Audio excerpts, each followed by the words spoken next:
સર્વને મારા જય શ્રી કૃષ્ણ. આપ સર્વેનું રાણી યુટ્યુબ ચેનલમાં હાર્દિક સ્વાગત છે.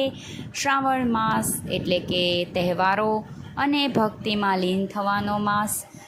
શ્રાવણ માસમાં વદ પક્ષની સાતમ એટલે શીતળા સાતમ અને આઠમ એટલે જન્માષ્ટમી. તો આજે આપણે શીતળા સાતમ અને જન્માષ્ટમીનો મહાત્મ્ય સાંભળીશું. તો વિડીયોને અંત સુધી જરૂરથી જોજો. અને જો ચેનલમાં નવા હોય અને ચેનલને સબસ્ક્રાઈબ ના કરી હોય તો જલ્દીથી કરી દેજો. વિડીયો પસંદ આવે તો લાઈક અને શેર કરી દેજો અને કોમેન્ટમાં જય શીતળામાં અને જય શ્રી કૃષ્ણ જરૂરથી લખજો. ભારતીય સંસ્કૃતિ ઈશ્વરને અને વૈદિક વિધિને માનનારી સંસ્કૃતિ છે, જેના પ્રત્યેક તહેવારો ઉત્સવો પોતાનું ધાર્મિક મૂલ્ય સમજાવે છે. શ્રાવણ માસને પવિત્ર માસ ગણવામાં આવે છે. આમ તો શ્રવણ ઉપરથી શ્રાવણ શબ્દ બન્યો છે. કથા વાર્તાનું પવિત્ર ભાવથી શ્રવણ કરવું એ એક માનવ જન્મનું ઈશ્વર પ્રત્યેનું ઋણાનુવાદ છે. શ્રાવણ માસમાં નાગપંચમી, રાંધણછઠ, શીતળા સાતમ, જન્માષ્ટમી, રક્ષાબંધન, બળેવ, બોળચોથ, નંદોત્સવ જેવા પવિત્ર તહેવારો આવે છે, જેમાં આપણે આજે શીતળા સાતમ તથા જન્માષ્ટમીનો મહાત્મ્ય શ્રવણ કરીશું. તો શીતળા સાતમની પહેલાં આવે છે રાંધણછઠ. રાંધણછઠનો મહાત્મ્ય સાંભળીએ તો આયુર્વેદ અન્ન અને અગ્નિના સંસ્કાર આપી અને ખાવાનું કહે છે. ભલે કાચે કાચા સલાડ બધા ખાય, પરંતુ તેનાથી અપચો, મંદાગ્નિ, ગેસ, પેટ ભારે લાગવું વગેરે વિકારો થાય છે. જેથી આયુર્વેદિક કૃતજ્ઞ અગ્નિના સંસ્કાર આપી અને અનાજને ઉપયોગમાં લેવાનું ખાસ કહ્યું છે. આપણે ખોરાકને અગ્નિ દ્વારા સંસ્કાર આપી જમવાના ઉપયોગમાં લઈએ છીએ અને પેટમાં રહેલા વિશ્વાત્મ નામના અગ્નિ તેને પચાવે છે. આમ બહારનો અગ્નિ અને શરીરમાં રહેલો અગ્નિ આ બંનેના સહયોગથી આપણું યોગ્ય પોષણ થાય છે. આયુર્વેદમાં તો એમ પણ કહ્યું છે કે શાંતોડગ્નિ મીયતે, શરીરનો અગ્નિ કંકેટા બેલેક નામના નાશ થવાથી ચયાપચયની ક્રિયા કરવાનું બંધ કરે છે. આથી અગ્નિનું રક્ષણ કરવું પણ જરૂરી છે. વેદમાં અગ્નિને પણ અગ્નિ દેવતા કહેવાયા છે. સાતમના દિવસે આપણે ચૂલા ન પ્રગટાવવાની પૂજા કરીએ છીએ. આમ છઠ, રાંધણછઠ એ અગ્નિને આરામ આપી તેની પૂજા કરવાનું વિધાન છે. જેમાં અગ્નિને આરામ આપી તે દિવસે ચૂલાની પૂજા કરવાનો ભાવાર્થ. રાંધણછઠમાં સાતમનું રાહત, સાતમના દિવસે તેને આરામ આપી અગ્નિની પૂજા કરવી. આમ શીતળા સાતમ એ ટાઢી સાતમ પણ કહેવાય છે. અગ્નિનું આપણે રક્ષણ પૂજન કરીશું તો તે આપણું રક્ષણ કરશે તેવો ભાવાર્થ છે. શીતળા સાતમનો મહિમા સાંભળીએ તો શ્રાવણ માસની સુદ અને વદ બંને પક્ષની સાતમને શીતળા સાતમ, નાની સાતમ અને મોટી સાતમ એમ કહેવાય છે. રાંધણછઠના દિવસે બધું રાંધી લીધા પછી સગડી ચૂલાની પૂજા કરી સાતમના દિવસે ઠંડુ જમે છે. શીતળા સાતમના દિવસે સ્ત્રીઓ સગડી ચૂલાને ઘરના દેવતા માની તેની પૂજા કરે છે. કલમ હોય કે તલવાર, હળ હોય કે ત્રાજવું, સગડી ચૂલો હોય કે ઝાડુ, પ્રત્યે વસ્તુની પવિત્રતા જાળવવા તેનું પૂજન કરવાથી તેની પવિત્રતા જળવાઈ રહે છે. સાધન પૂજા અને કર્મ પૂજા કરવાથી શીતળા સાતમ પ્રસન્ન થાય છે. શીતળા માને કૃપા રહે છે, તેનાથી જીવનમાં ઉત્સાહ, શાંતિ તથા શીતળતા અનુભવાય છે. શીતળા માતા સેવાની દેવી છે. સેવા કરવા જેટલી અંતરની શાંતિ મેળવી શકાય છે એટલું બીજું કોઈ મળી શકતું નથી. સુપડું અને સાવરણી જેવા સેવાના ક્ષુદ્ર સાધનોને તેમની ઉપયોગિતા જોઈ શીતળા માતાએ તેમની પાસે રાખ્યા છે. તેમની પૂજા કરવાથી બાળકોને રોગો થતા નથી. સુપડાથી સાફ કરેલા અશુદ્ધ અનાજ ખાવામાં આવે અને રહેવાનું સ્થાન સાવરણીથી સાફ કરી સ્વચ્છ અને સુઘડ રાખવામાં આવે તો રોગનું પ્રમાણ ઘટી જાય છે. એવો આધ્યાત્મિક તથા આરોગ્યદાયક આ તહેવાર છે. આરોગ્યના ભાવાર્થે આયુર્વેદના ભાવ પ્રકાશ ગ્રંથમાં શીતળા દેવીનું વર્ણન છે. આવી રીતે શીતળા સાતમના દિવસે સ્ત્રીઓ બાળકોના રક્ષણ માટે ઠંડુ ખાઈ અને ઘરને સ્વસ્થ રાખી નિરોગી બનાવી શકાય છે. હવે આપણે શ્રાવણ માસના વદ પક્ષની આઠમ એટલે કે જન્માષ્ટમીનો મહાત્મય સાંભળીએ તો કર્ણિતિ આત્મ સાત્વયોતિ અનયા દૈવન્ય પરિણયત્ની મનોભવકારી ઇતિ યાદયર્મસ કૃષ્ણહમ. ભગવાન ભક્તોના મનને જે આકર્ષે છે અને આત્મસાત કરીને જે આનંદ આપે છે તે કૃષ્ણ, મુક્તિદાતા, લોકોના તારણહાર તથા ગીતાનો ચાંડનાર શ્રી કૃષ્ણ. જન્મ દિવસે એટલે શ્રાવણ વદ 8મી કૃષ્ણ જન્મ એ અતિ મંગલમય અને પવિત્ર પુરાતન છતાં નિત્ય નૂતન સનાતન દિવસ એટલે જન્માષ્ટમીનો દિવસ. ગૂઢ પર બ્રહ્મા જે મનુષ્ય રૂપે પૃથ્વી ઉપર પ્રગટ થયા છે, જેમ ભગવાન શ્રી કૃષ્ણ વિષ્ણુને અવતાર દે છે તેમ પ્રભુ રામચંદ્ર પણ વિષ્ણુનો જ અવતાર છે, પરંતુ બંને જ અવતારોમાં મૂળભૂત ફરક છે.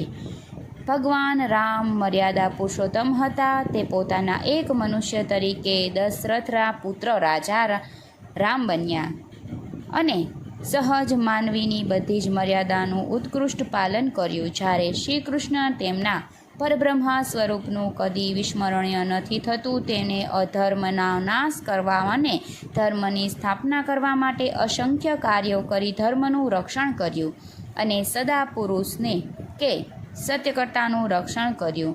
ગીતામાં પોતે સ્વમુખ કહ્યું કે પરિરામહે સાધુના વિનાશાય દુષ્કૃત્યા પદ્મના બીજમ માં સર્વભૂતાના. દરેક જીવોનું તે સનાતન બીજ છે, જેને આપણે આપણામાં રહેલા પ્રત્યેક કણ બિંદુ કેન્દ્ર કરીએ છીએ. તેથી જ તે અણુ અણુમાં છે અને પ્રત્યેક ક્ષણે ક્ષણે છે. શ્રી ગુણવંત શાહે તો સંભવાણી ક્ષેત્રે ક્ષેત્રે તેને સંબોધ્યા છે. તે જન્મથી જ પૂર્ણ હતા. તે લીલા પુરુષોત્તમ કહેવાયા. લીલાઓ જાણીએ શ્રી કૃષ્ણની તો જન્મ પહેલાંથી કંસ તેમને મારવા હાથ ધોઈ પકડી બેઠા હતા. તેથી જ તે જન્માંતે જ માતા પિતાને છોડી ગોકુળમાં મોટા થયા અને ગોવાળિયાના બાળકો સાથે દોસ્તી બાંધી અસુરોનો ખત્મ કર્યા. ઇન્દ્રનું અભિમાન તોડી તેને પૂજા બંધ કરાવી અને ગોવર્ધન પૂજા કરાવી મથુરામાં કંસને વધ કરી અને ક્ષત્રિયો સંસ્કાર માટે તેઓ સાંદીપની મુનિના આશ્રમે ગયા. તે દરમિયાન તેમને 64 દિવસમાં 4 વેદ, શિક્ષા, કલ્પ, વ્યાકરણ, નિરુક્ત, જ્યોતિષ, છંદ, 6 વેદાંત, આલેખન, ગણિત, વૈદિક બધું જ શીખી લીધું. 12 દિવસમાં હાથી ઘોડા ઇત્યાદિની શિક્ષા પ્રાપ્ત કરી અને 50 દિવસમાં તો 10 અંગો સાથે ધનુર્વેદની શિક્ષા પૂરી કરી. તેમની બધી જ વાતો અલૌકિક હતી. અધાસુર, બકાસુર આદિ અસુરોનો વધ કરી ક્રાંતિકાર પગલાં આ બાળ ઉંમરે કિશોર વયે કંસ અને ચાણૂક જેવા મલ્લોને મારી ગોપીઓ સાથે બાળલીલા કરી અને કિશોર વયે પાંડવો સાથે રહી કુરુક્ષેત્રના રણ મધ્યે અર્જુનને વિરાટ સ્વરૂપે દેખાડી ગીતાનો બોધ આપ્યો. સમકાલીન મોટા મોટા જ્ઞાનીઓ, ધર્માત્માઓ, શૂર પરાક્રમી યોદ્ધાઓ પણ તેમના પ્રત્યે ભક્તિ તથા વ્યાસ જેવા મહર્ષિ, વિદુર જેવા નીતિજ્ઞ પરાક્રમી પાંડવો, સ્વાર્થી ધૃતકૃષ્ટ, દ્રૌપદી અને કુંતી તથા વયોવૃદ્ધ ભીષ્મ પિતામહ પણ શ્રી કૃષ્ણના પ્રત્યે ઈશ્વર બુદ્ધિથી તેમના ચરણોમાં નતમસ્તક થવામાં સુખ અનુભવતાથી તેઓ પૂર્ણ વર્તા ગણવામાં આવે છે. જે કાળે ભારતમાં સામ્યવાદને પિશાચી નૂતક ચાલતું હતું, ભાગવાદી વિચારસરણીએ જે જીવનનું સર્વસ્વ ગુમાવતું અર્થ અને કામને અતિરેતક પ્રાધાન્ય આપતું હતું અને જીવનમાં સત્ય દર્શન પાસે જાણે કે પૂર્ણ વિરામ મુકાઈ ગયું હોય.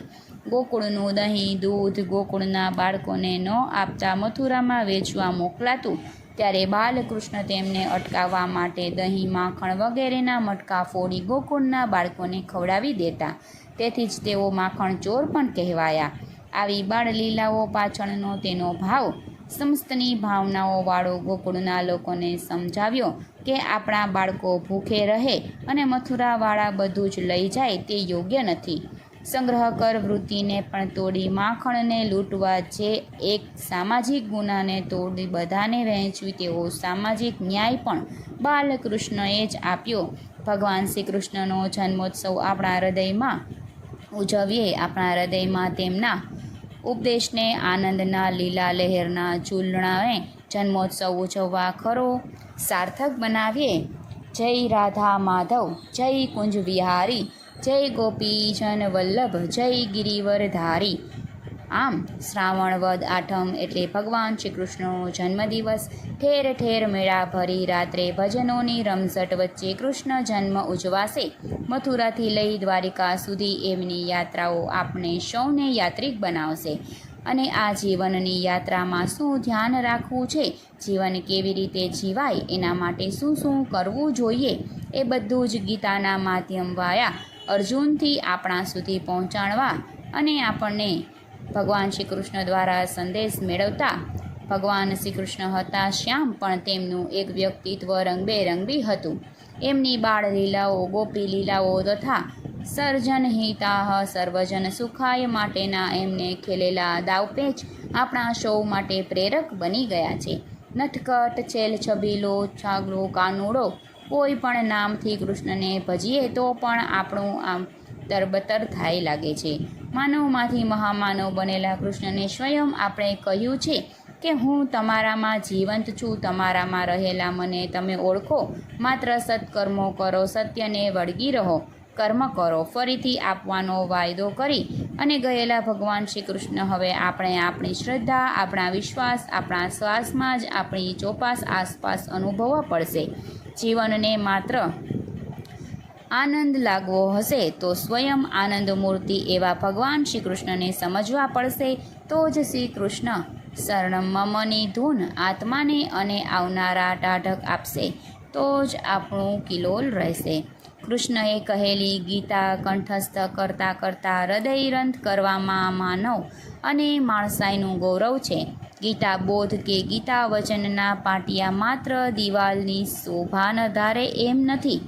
ગીતાના ઉપદેશોના સહારે માણસ જાતે ખુદ માણસાઈની શોધા વધારી તો જ શ્રી કૃષ્ણ રાજી રહે.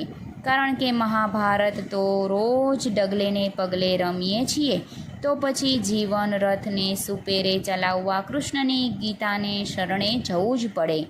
જય શ્રી કૃષ્ણ. કૃષ્ણ વાસુદેવાય હરે પરમાત્મને પ્રયતઃ કલેશ નાશાય ગોવિંદાય નમો નમઃ.